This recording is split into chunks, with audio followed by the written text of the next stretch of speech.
5 pessoas, Arnaldo, Bernardo, Cláudio, Diógenes e Ernesto, suspeitas de determinada contravenção, são chamadas para cariação por uma autoridade policial. Exatamente 2 deles são culpados e as seguintes declarações foram feitas durante o depoimento. Temos a declaração do Arnaldo, que diz que os culpados não foram Ernesto nem Bernardo. Declaração do Bernardo, que disse aqui que os culpados não foram Arnaldo nem Cláudio. E o Cláudio disse que os culpados não foram Bernardo nem Diógenes. Se no texto 1A, 6I, a declaração 2 for a única declaração verdadeira, então ele está garantindo que aqui essa informação é verdadeira. Entre as declarações 1, 2 e 3, então. E aí ele vai trabalhar nas alternativas aqui com o Arnaldo e o Cláudio. Aqui nesse caso nós temos o nem significa e não. Logo nós temos uma proposição composta aqui formada por 2 informações, 2 proposições simples, que nem o Arnaldo ele foi culpado e nem o Cláudio. Então nesse caso, como essa informação é verdadeira, tanto o Arnaldo, vou colocar aqui do lado, tá? Arnaldo e o Cláudio, o que eles vão ser, né? O Cláudio e o Arnaldo, eles vão ser inocentes. Inocentes, pois, como aqui eu tenho uma conjunção, e aí vale lembrar toda a parte da tabela verdade, porque a Banca Sebrasp ela gosta de cobrar. Por que eu estou garantindo que eles são inocentes? Porque aqui eu tenho uma conjunção, eu transformei esse nem em e não, e para que eu tenha uma conjunção verdadeira, se a gente montar a tabela verdade, P e Q, coloca aqui a conjunção, verdadeiro com falso, falso com verdadeiro e falso com falso. Transforma essa ideia de sempre fazer a tabela verdade em uma rotina que aí você não esquece mais. Quando é que eu vou ter uma proposição do tipo conjunção verdadeira? Quando ambas as proposições simples forem verdadeiras. Por isso que nesse caso eu vou considerar que nem o Arnaldo foi culpado, nem o Cláudio foi culpado, né? No caso, eles são inocentes e de acordo com a nossa tabela verdade, para que isso aconteça, as 2 informações têm que ser verdadeiras. Portanto, a alternativa correta nessa questão se encontra na letra C. Arnaldo e Cláudio são inocentes. Note que nas alternativas nós temos também outras proposições. Nós temos o ou e nós temos aqui o ou, que é uma disjunção exclusiva. Mas nesse caso, apenas com a conjunção e verificando que quando eu tenho uma conjunção verdadeira, que é o caso aqui, as 2 proposições simples que estão compondo a minha proposição têm que ser verdadeiras. Então, no caso, o Arnaldo ele não é culpado, ele vai ser inocente. Se o Cláudio também não é culpado, ele vai ser inocente. A alternativa correta da questão se encontra na letra C. Suponha que Heitor, Luiz e Marcos sejam agentes policiais cujas alturas são iguais a 1,70, 1,80 e 1,85 e idades iguais a 22, 25 e 32 anos, mas não necessariamente nessa ordem. Sabe-se ainda que Heitor não é o mais alto nem o mais novo, o mais baixo não é o mais velho dos 3, o que tem 25 anos de idade é o mais alto. Com base nessas informações, é correto afirmar que Heitor tem. Então, temos que descobrir aqui a altura e a idade do Heitor. Vamos colocar aqui Heitor, Luiz e Marcos, abreviado. Temos as alturas, no caso aqui vai ser 1,70, 1,80 e 1,85.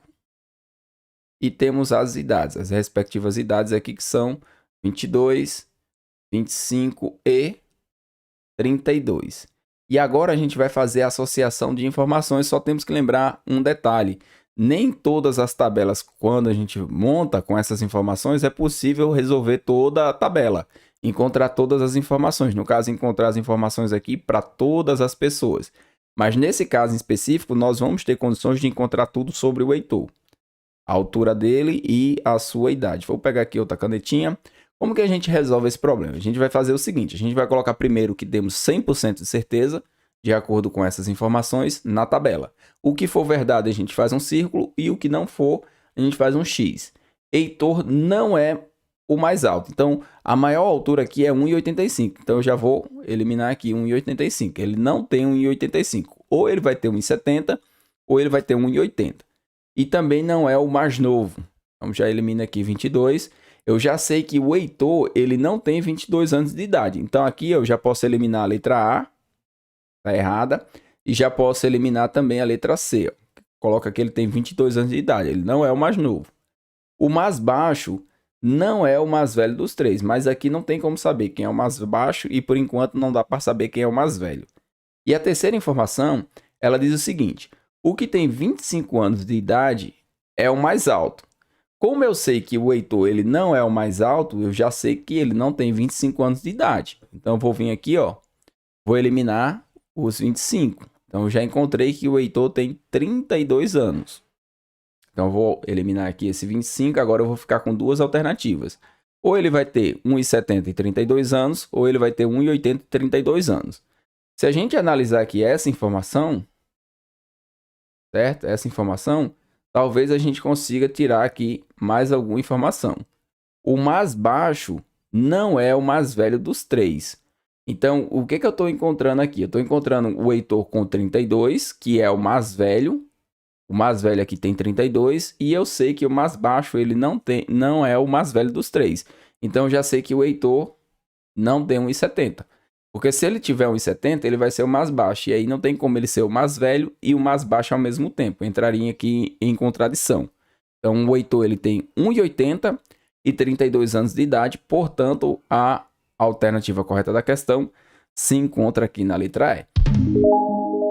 Considere que Marisa, Daniel e Jair trabalhem em uma secretaria de Fazenda Pública, nos setores responsáveis pela arrecadação do IPTU, IPVA e ISS. E suas idades sejam 34, 42 e 45 anos. Considere ainda que não se sabe o setor que cada um deles trabalha, nem a idade de cada um. Com base nessas informações, julgue o item subsequente. Considere as seguintes afirmações. Primeiro, Jair trabalha no setor responsável pelo IPTU. Segundo, o que trabalha no setor responsável pelo IPVA tem 34 anos de idade. E terceiro, Marisa tem 45 anos de idade ou trabalha no setor responsável pelo IPVA. É correto afirmar que, se as afirmações 1 e 2 são verdadeiras, então essas duas aqui são verdadeiras, e a afirmação 3 é falsa, então a idade de Jair é 45 anos. Então aqui nesse caso a gente vai precisar montar uma tabela de associação.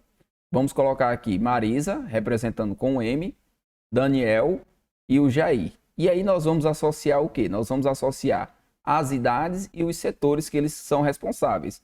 No caso, IPTU, colocamos aqui IPTU, IPVA, ISS, e as idades são 34, 42 e 45 anos. Então, essas são as informações que nós vamos associar com relação a eles.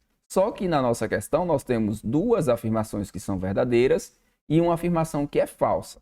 Tá? Então temos que ter cuidado com essa situação aqui. Agora preenchendo, olha só o que vai acontecer.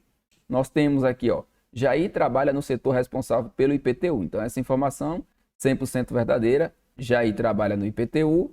Nem o Daniel nem a Marisa trabalham, ele não trabalha no IPVA e também não trabalha aqui no ISS. O que trabalha no setor responsável pelo IPVA tem 34 anos.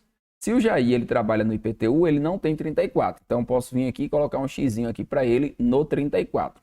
Olha só que informação interessante que é essa da terceira linha aqui. Ó. Marisa tem 45 anos de idade ou trabalha no setor responsável pelo IPVA. Aqui nós temos uma disjunção. Aqui eu teria uma proposição P ou uma proposição Q. Como essa afirmação é falsa, para que ela se torne verdadeira, eu vou fazer a negação. Então, ó, se eu pegar essa informação aqui e negar, ela deixa de ser falsa e passa a ser verdadeira. Só que fazendo a negação do ou, certo? Negação do ou, o que eu vou encontrar? Não P e não Q. Aí vai ficar tranquilo. Por quê? O ou vai sair, esse ou sai, aqui aparece um I, e aqui vai ficar não, e aqui também não.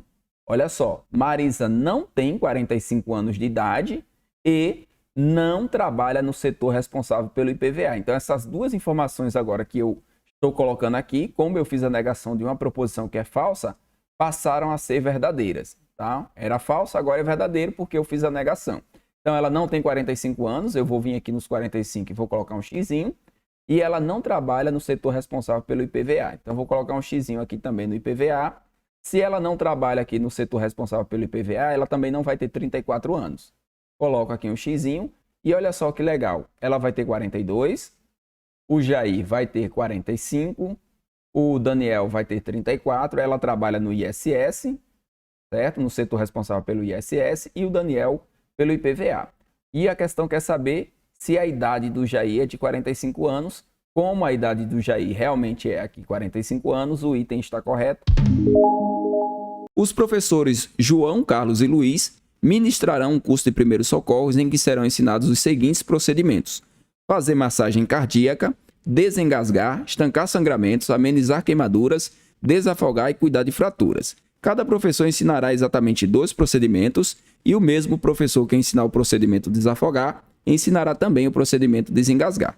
Considerando essa situação hipotética, julgue o próximo item. Se Carlos ensinar o procedimento estancar sangramentos e João ensinar o procedimento amenizar queimaduras, então certamente Luiz ensinará o procedimento desafogar.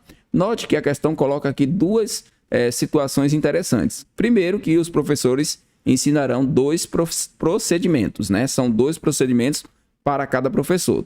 Tem aqui 3 professores e tem os 6 procedimentos. Então, cada um vai pegar 2. Mas nós temos também a situação onde o professor que ensinar o procedimento desafogar, ele vai ensinar também o procedimento desengasgar. Então, esses 2 procedimentos, desengasgar e desafogar, eles vão ser dados por um único professor. Como na situação hipotética aqui proposta, o professor Carlos deve ensinar o procedimento de estancar sangramentos, eu vou escrever aqui do lado, ó, Carlos. Isso aqui ficou para o professor Carlos. E o João vai ensinar o procedimento amenizar queimaduras. Então, aqui ficaria João. Logo, como cada um vai pegar 2 procedimentos, nem o Carlos nem o João podem pegar esses procedimentos aqui, porque como o mesmo professor vai ter que dar os 2, se um dos 2 pegar ou desafogar ou desengasgar, ele teria que dar 3 procedimentos. E aí sobra para o Luiz, né, que certamente ensinará aqui, ó, esses 2 procedimentos. Portanto, o nosso item é um item correto. Em uma plantação devem ser aplicados em determinada ordem 3 tipos de agrotóxicos: inseticida, fungicida e herbicida. Esses agrotóxicos estão contidos nas caixas A, B e C, não necessariamente nessa ordem, de modo que cada caixa contém apenas um tipo de agrotóxico. Sabe-se que o herbicida não está contido na caixa B, o herbicida deve ser o primeiro agrotóxico a ser aplicado, o fungicida deve ser aplicado antes do agrotóxico contido na caixa C. Considerando-se essas informações, é correto afirmar que o inseticida está contido na caixa. Então, queremos saber aqui onde está o inseticida. Nesse caso, a gente vai precisar associar essas informações. Como eu tenho aqui os 3 tipos de agrotóxico, eu vou escrever aqui como inseticida, fungicida e herbicida. E as caixas são caixas A, B e C, cada um vai estar em uma dessas caixas, e a ordem entre eles, primeiro a ser aplicado, segundo e terceiro.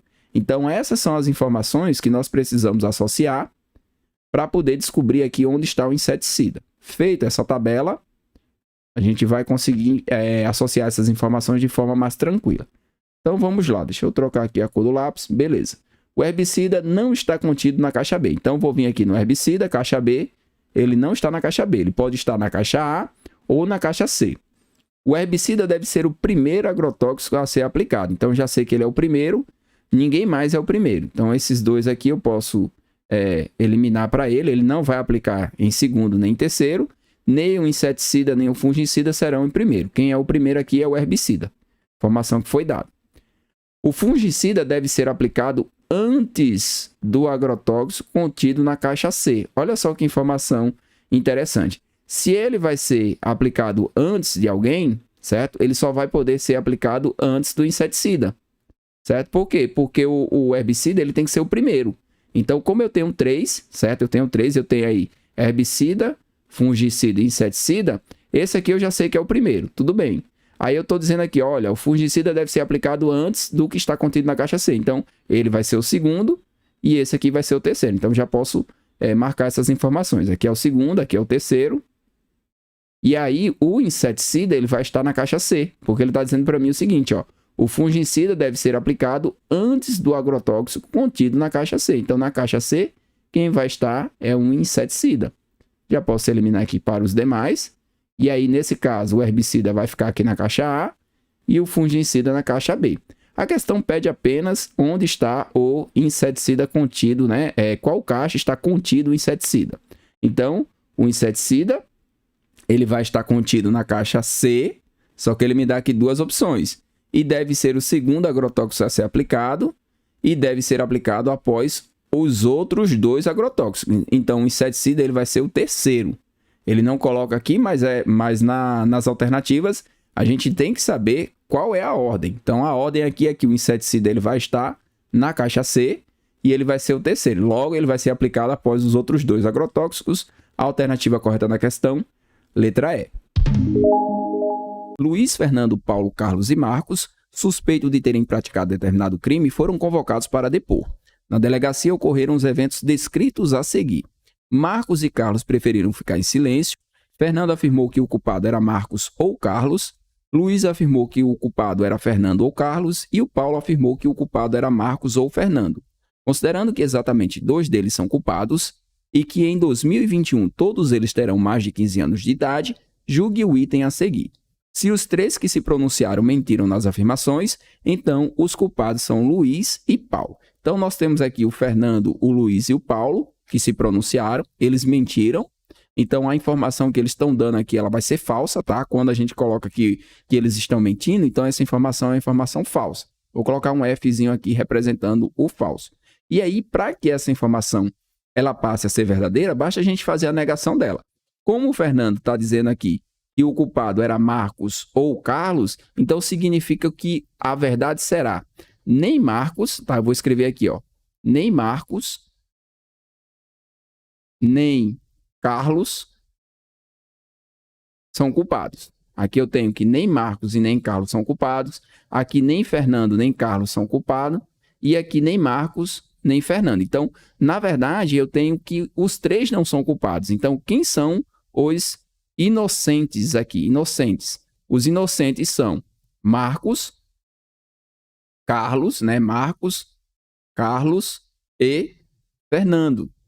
E quantas pessoas nós temos? Nós temos 5 pessoas. Note que ele me dá aqui o nome de 5 pessoas. Ó. Fernando, tá? Luiz, Fernando, Paulo, Carlos e Marcos. Quem são os inocentes? Os inocentes aqui são Marcos, Carlos e Fernando. Então, quem sobra para ser o culpado? Os culpados aqui, que ele coloca que são exatamente 2, serão Luiz e Paulo, tá? Luiz e Paulo. Então, a negação dessas proposições, agora vamos um pouquinho mais a fundo, um pouquinho mais de detalhe, é o seguinte. Aqui eu tenho que Fernando afirmou que o culpado era Marcos ou Carlos, tá? Quando a gente faz a negação do ou, quando eu tenho uma proposição P ou Q, que eu faço a negação, o que acontece? Eu vou encontrar não P e não Q. Então, eu teria aqui que não Marcos, tá? Eu vou colocar como não mesmo. Não Marcos será culpado e não Carlos, né? Seria mais ou menos isso. Só que o não aqui, ó, seria basicamente substituído pelo nem. Nem Marcos e nem Carlos. Por isso que a gente considera aqui os 2 inocentes, né? A negação de culpado é inocente. A negação do ou aqui vai ser i. Então, nós temos que, se o Fernando afirmou que o culpado era Marcos ou Carlos, então a verdade é que são inocentes o Marcos e o Carlos. Aqui o Fernando e o Carlos e aqui o Marcos e o Fernando. Então, os 3 inocentes aqui serão sem dúvidas, aqui Fernando, Carlos e Marcos. Sobram aí exatamente os 2 culpados, que serão Luiz e Paulo, conforme descrito aqui no enunciado. Portanto, o item é um item que está certo. Em uma operação da PRF, foram fiscalizados 20 veículos automotores até o fim da primeira hora, 60 veículos automotores até o fim da segunda hora, 120 veículos automotores até o fim da terceira hora, 200 veículos automotores até o fim da quarta hora e 300 veículos automotores até o fim da quinta hora. O padrão numérico observado manteve-se até o fim da 10ª hora, quando então foi finalizada a operação.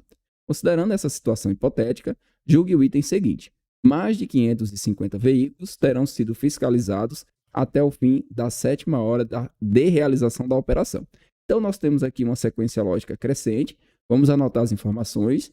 Na primeira hora foram 20, segunda hora 60, na terceira hora nós temos aqui 120, né? 120 veículos. Quarta hora nós temos 200 e a quinta hora 300. Então me deu aí até a quinta. Queremos chegar até a 7ª. Então vamos fazer a 6ª hora e a 7ª. Como que eu vou encontrar esses valores? A gente vai observar aqui como que está sendo o crescimento da sequência.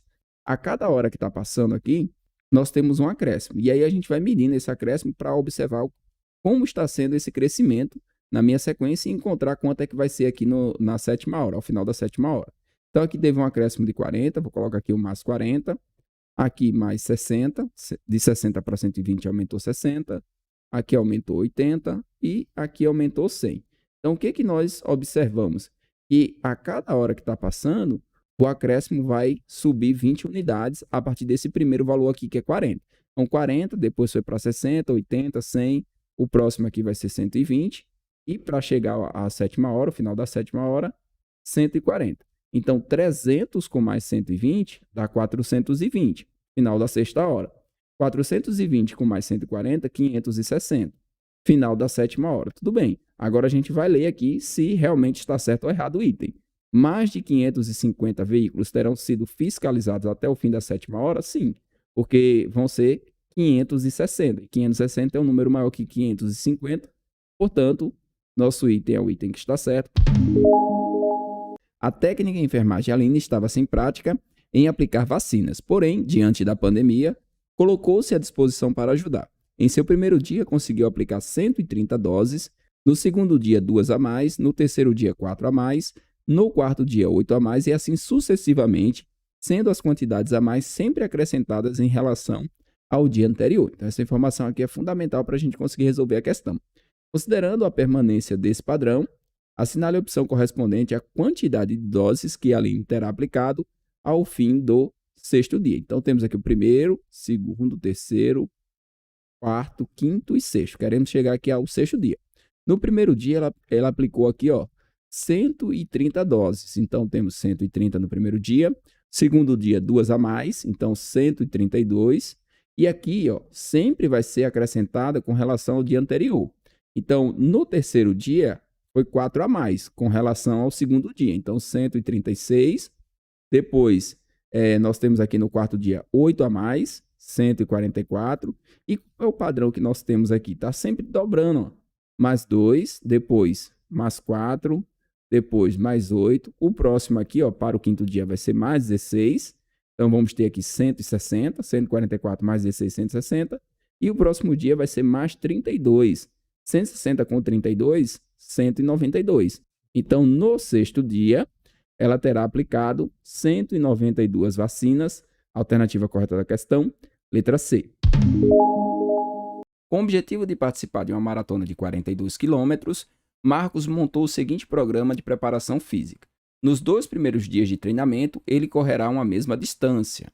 E a cada dia, a partir de então, ele correrá tantos quilômetros quanto terá corrido nos 2 dias imediatamente anteriores. Então, ele me mostra aqui como é que vai ser o progresso dele aqui no treinamento, na preparação.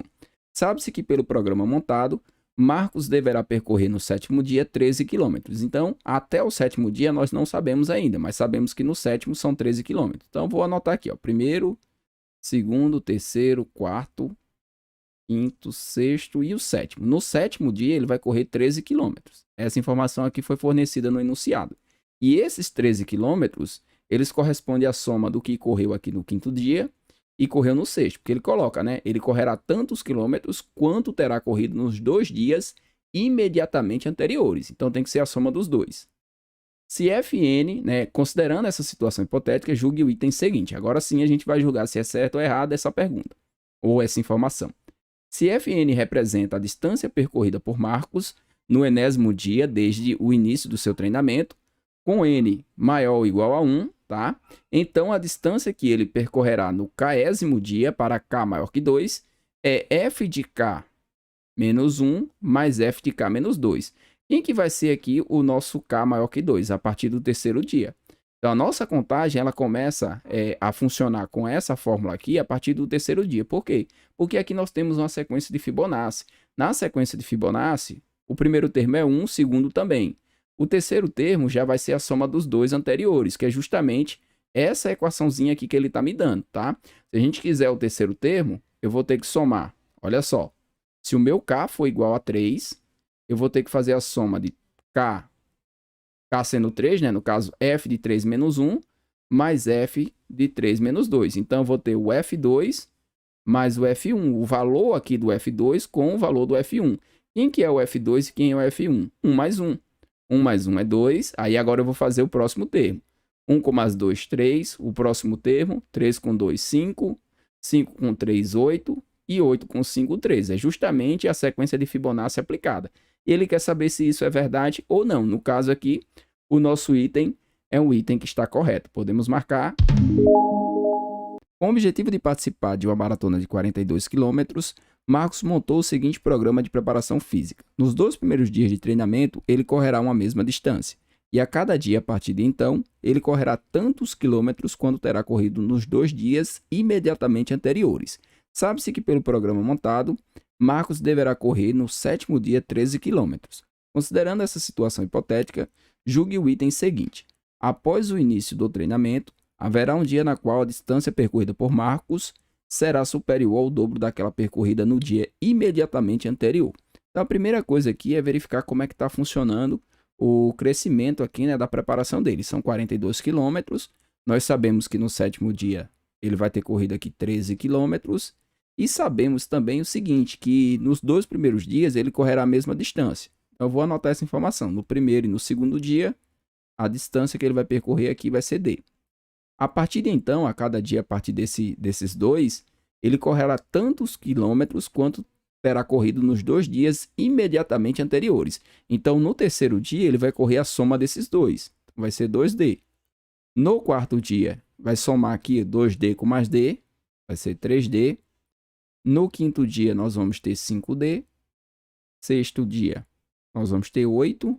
E no 7º dia, que ele fornece aqui para nós quanto ele correu, nós teríamos aqui 13 vezes D. Na verdade, aqui nós temos uma sequência de Fibonacci. A gente vai determinar o valor de D. Se 13D, né, que é o valor do 7º dia, 13D corresponde a 13 quilômetros, então o valor de D vai ser 1. Vai ser 13 sobre 13. 13 por 13, 1. Então, se a gente substituir aqui 1, ó, temos 1. Aqui também vai ser 1. 2 vezes 1, 2. 3 vezes 1, 3, 5 vezes 1, 5, 8 vezes 1, 8 e 13 vezes 1, 13. Temos a sequência de Fibonacci. O que ele está querendo saber é o seguinte: após o início do treinamento, haverá um dia no qual a distância percorrida por Marcos será superior ao dobro daquela percorrida no dia imediatamente anterior. Por exemplo, vou pegar aqui como exemplo, dia 6, né, o 6º dia. O 6º dia ele está correndo aqui 8 km. 8 km corresponde ao dobro de 5? Não. Não vai ser o dobro de 5. O dobro de 5 seria 10. Esse valor aqui do dia seguinte, ele sempre é menor que o dobro. Qual é o dobro de 8? 16. No 7º seria aqui, ó, 13. Se a gente fizer o 8º dia, nós temos 21, que é 13 mais 8. E 21 não é o dobro de 13. O dobro de 13 seria 26. Na sequência de Fibonacci, tá? O número seguinte, ele é sempre menor que o dobro. Nunca vai ser maior que o dobro. Então, nono aqui, se a gente fizer o nono, vai ser 34. E assim sucessivamente. Então, esse item é um item que está errado. Ele está afirmando aqui, ó, note que aqui tem um pontinho afirmando que após o início do treinamento, haverá um dia no qual a distância percorrida por Marcos será superior ao dobro daquela percorrida no dia imediatamente anterior. Isso aqui nunca vai acontecer quando você tiver uma sequência de Fibonacci, que é o caso aqui da questão 70. Então, o item está errado, podemos